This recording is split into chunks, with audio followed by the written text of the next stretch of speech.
What's up, sword friends? Danger here.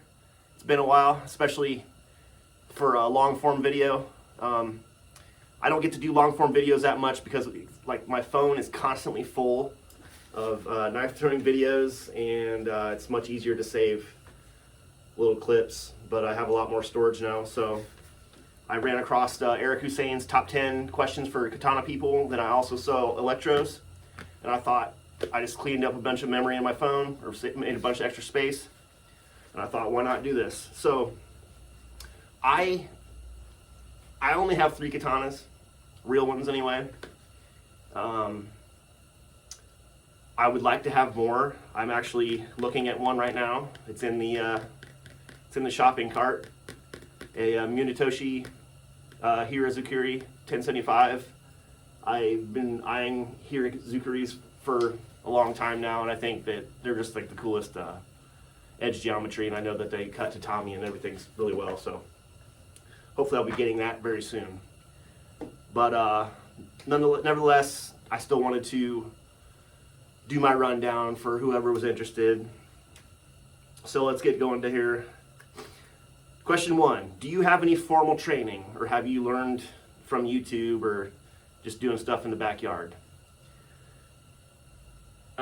Yes and no. So I learned everything that I know about knife throwing just from fucking around in my backyard and watching other people on YouTube. And that's taken me pretty far. And since then, I've thrown with so many people. It's almost like training, in person is different than watching someone on TV. But with that being said, I learned most of what I know just from swinging the sword around the backyard and watching a lot of you guys on YouTube. I did find 2 years ago, I did find a taijutsu, kenjutsu school in Warsaw, Indiana. Happens to be a half hour from my house.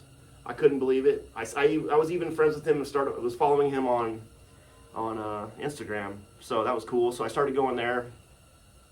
Was really excited about learning, and it was in January of 2020. Right after I started going, COVID hit. I only got a chance to do a couple classes in the dojo, and then we started having to do Zoom classes, and that was cool. I got to learn a bunch of other stuff, and the main reason I wanted to go is kenjutsu stuff. The taijutsu stuff, I didn't mind so much. I'm 41 years old. I'll be 42 soon. My body's pretty beat up from BMX and just being an idiot my whole life. And I mainly just wanted to go for the kenjutsu. I did learn some taijutsu, and that was cool. But like I said, COVID hit. Classes got very sporadic. We were only training once a week. My sensei had to move his dojo, so he's not even having classes now. So a few months back, unfortunately, I told him that I wouldn't be coming anymore. I felt like I really enjoyed myself. My teacher was so cool, super laid back. I don't think I would have worked out at a very strict traditional school anyway. And he was super cool, and I felt terrible about having to tell him I didn't want to come anymore. But like going once a week, I felt like I wasn't absorbing enough information on my own. And I could have come home and continued the lessons by myself and go over what we did in class. It's just hard to do by yourself, and I was unmotivated. And knife throwing is my life, and I got into the katana and sword stuff because it's super fun, and there's just almost no other feeling like it. It's a lot like sinking a knife from wherever you're at. When you get a perfectly clean cut, or that tachikaze, the sound through the air is just I don't know. There's just something about it, man, and yeah, so I'm mainly backyard warrior. So question number 2, my favorite katana to cut with and why? Well, I mean, I only have 3 swords. Favorite katana to cut with, it's right here, 2016 HSTS Tsunami. It was a demo. It's the one with the bow high. It's 9260 spring steel. I really like that because I can beat this thing. I hit my sword stand quite often, and I don't have to worry about it bending. It's not crazy sharp, but it's sharp enough to do whatever I need to do. But I've also had a lot of good cuts with this. This is a Sinosword Datanuki, and it's quite a bit heavier, but I always pull this out when I'm doing big old water jugs or thick cardboard tubes or something, because it just has that much more heft to help push through the cut. Number 3, the most expensive katana I own. The 2 Sinoswords that I have, I got them on discount. You know, I paid less than $100 each for these. So I believe this was right around $400. And the difference is quite a bit, because this one feels like it should. And the blades are pretty good, but the furniture on them is just, it's cheap. But, you know, they still cut, so whatever. How often do I practice? Not as much as I should. It's been a little while. I do get out there and cut sometimes. I don't always upload it to YouTube, but not as much as I should. Hopefully we're going to be moving soon. I live in town, and you know, the crazy guy swinging his sword around out back, it's not always the best look. So hopefully, which I don't care either, but it's still strange, you know. So hopefully when we move to the country, I'll be doing a lot more practice. But it's always in my mind. I think about knives and swords constantly. It's a lot of fun. But do you sharpen your own blades? Yes, I do. When I got these 2 Sinoswords, they were not sharp at all. I even messaged them. I said, hey, I don't want these unless they're sharp. Well, they came damn near blunt, you know. But like Eric was saying, he sharpens all his stuff with the Work Sharp, Canadian Work Sharp. And I only paid less than $100 for each one of those. So I was like, fuck it, man. I'll just run them through the Work Sharp. And I didn't mind if I scratched the blade. There's some scratches on there. I didn't tape them up. Didn't care. But I was super proud at the end result. I got them sharp, man. They're differentially hardened T10, and with the Rockwell being around 58, 60 or whatever it is, you can really put a mean edge on them. And I was pretty damn proud. And if you look close, there might be a secondary edge. I held it as vertical as possible to try to keep that from happening. But nevertheless, they cut, man. So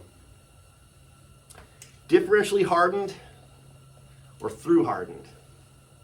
And I'm right there with Eric Hussein about this. I like through hardened spring steel because they're just so resilient. I mean, I only have 3 katanas, so I really, really love them no matter what I paid for them. I really love my katanas, I do. And I've bent both of my Sinoswords a couple times from hitting the stand, and I was just heartbroken, man. So I like the through hardened because they're so strong, but the differentially hardened because you can have a much keener edge, just like Eric said.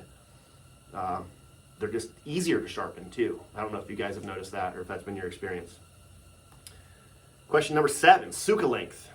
Well, all my Sukas are about the same. They're about it looks like the HSTS is about a ½ inch longer, so 10 and a half, 11 inches. I'm 6'3". These are all about 28 inch Nagasa blade length. So I make swords look small. When you look at a Japanese guy and they're holding the katana, it looks proportionate. So when I hold one, it makes it look like a wakizashi. So I would actually like to get a 30 or 31 inch Nagasa with a 12 inch Suka. I think that would fit me better. I've seen a lot of Sukas that are in the 14 or 15 inch range, and I think that would also be cool to mess around with. It seems like you could get a lot of leverage for your cuts. But the shorter ones, the 10 inch ones that I've held, I don't like those. My hands are just too close together because I had to have 2 fingers away from the Suva. So I feel like I just need a little bit more. Number 8, favorite blade geometry. So my one Sinnoh sword is Unukubi, and it's a lot lighter. This one's weird though. I don't know. It feels strange. Like the point of balance isn't the greatest, but Unukubi, just because of how light they are and how thin they are for the cuts, you can get some really excellent cuts with this sword. I like the Shinogi Sakuri because it has the extra mass without the bowhide. It's better for bamboo and thicker cuts, but I actually like the Shinogi with the bowhide as well. I like that just classic shape with that extra weight taken out. But I haven't had one yet. I haven't cut with the Hira, but I like that just laser beam sharp thin edges. So I'm going to go ahead and say Hira Zakuri, even though I don't have one. Hopefully I'll be getting one soon. But I like them all aesthetically, except for that one Raptor without the Yokote. The Kasaki's looks different. It looks like a leaf at the tip. I can't remember what name of that one is. I don't like that one. Of course, I haven't cut with it. But as far as cutting that I've cut with, Unukubi for sure. Do you name your swords? No. You know, there's the joke. I name them all kindness, so I can kill you with kindness. But no, they have their own names, really. It's the Sinnoh sword Unukubi, it's the Sinnoh sword Datanuki, and it's the HSTS Tsunami. I mean, those are the... And then even if you had multiple Tsunamis, you would just say the black one, or the black Ito, or whatever, you know. So I don't really feel like it's necessary. It's not like Eleanor or anything. I don't think that has a... I haven't named any. I've got a few hundred throwing knives. I haven't named any of them. They all have their own names. I might have a nickname for something. Hog splitter. I got a big cleaver over there. I call it a hog splitter, but technically it is a hog splitter. So no. Number 10, best cut ever. Man, when I first started cutting, it was like any new cut that I learned that I could performed, it just felt cool as shit. You know, the first zero static, or the first double static, or all the different patterns. Man, that's a cool feeling. Or linking things together, multiple cuts and multiple stands. That's really cool. But I guess if I had to pick one out, it would be... You'll have to go back and look, but people are awesome. Contacted me and they wanted to buy this, but it's a 1 in a million, dude. I had 2 thicker Dunkin' Donuts coffee bottles stuck on top of each other. And I was mixing throwing knives with cutting.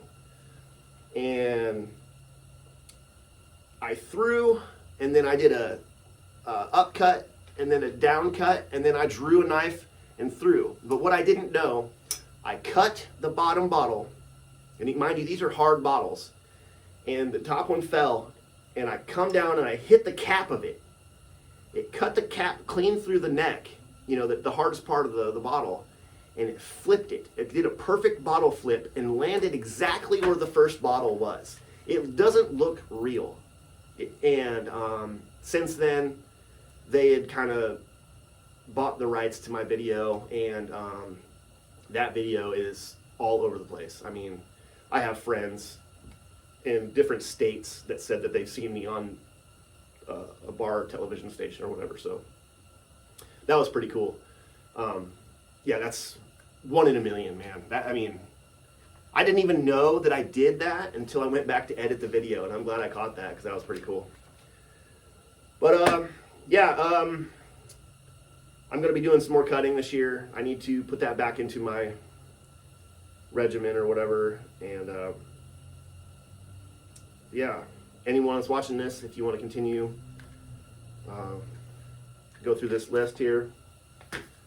be appreciated. Hey, if you guys, I follow so many people on YouTube, Instagram, and Facebook, and I don't catch a lot of your guys' videos. So if there's a video that you really want me to see or something, send it to me or tag me or something, because I feel like there's a lot of videos that I need to catch up on. Yeah, happy 2022, and yeah, Volta and Clan, Danger out. Peace.